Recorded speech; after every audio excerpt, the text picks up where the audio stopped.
হবিগঞ্জের পৈল গ্রামে প্রতি বছরের মতো এবারও মাছের মেলা হয়ে গেল। পৌষ সংক্রান্তি উপলক্ষে এ মেলা 2 শতাধিক বছর ধরে চলে আসছে বলে জানান স্থানীয়রা। মেলার প্রধান আকর্ষণ হচ্ছে বোয়াল, আইর, চিতল, গজার, রুই, কাতল, কার্প সহ বিভিন্ন প্রজাতির বড় বড় মাছ। এই বাঘ মাছের ওজন হয়েছে আপনার 2 মণ, দাম এমনি 2.5 লক্ষ টাকা দাম চাই। বিক্রি কত হবে সেটা বলা যাচ্ছে না, এখন এটা ক্রেতার উপর। চিতল মাছের ওজন আনুমানিক 18 থেকে 20 কেজি হবে এক একটা, দাম চাচ্ছে 65,000। যদি কোন হৃদয়বান ব্যক্তি আসে তাহলে আমরা মনে করেন যে 45,000 বিক্রি করে দেবো। লক্ষাধিক লোকের সমাগমে এ মেলা প্রাঙ্গণ মুখরিত হয়ে ওঠে। হবিগঞ্জ জেলার পৈল গ্রামে পৌষ সংক্রান্তির দিনে প্রতি বছর এ মেলা হয়ে আসছে।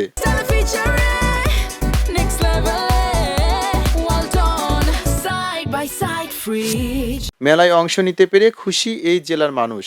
বাপদাদা আমল থেকে আমরা দেখে আইছি, বিশাল বড় বড় মাছ উঠে, মানুষ অনেক দূরের থেকে আয় মাছ কেনার জন্য।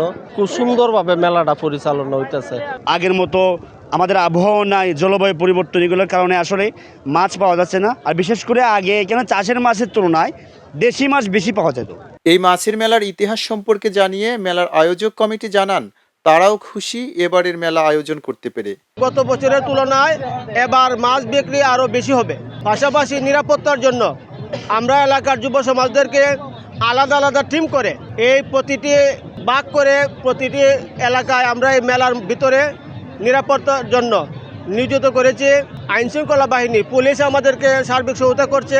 ব্রিটিশ বিরোধী আন্দোলনের অন্যতম নেতা বিপিন পালের জন্মভূমি হবিগঞ্জ সদর উপজেলার পৈল গ্রামে প্রতি বছর এ মেলা অনুষ্ঠিত হয়ে থাকে। হবিগঞ্জের বিভিন্ন উপজেলা সহ মৌলভীবাজার, সুনামগঞ্জ, সিলেট, কিশোরগঞ্জ ও ব্রাহ্মণবাড়িয়া থেকে নানা বয়সী মানুষ ও মাছ বিক্রেতারা এ মেলায় অংশগ্রহণ করেন।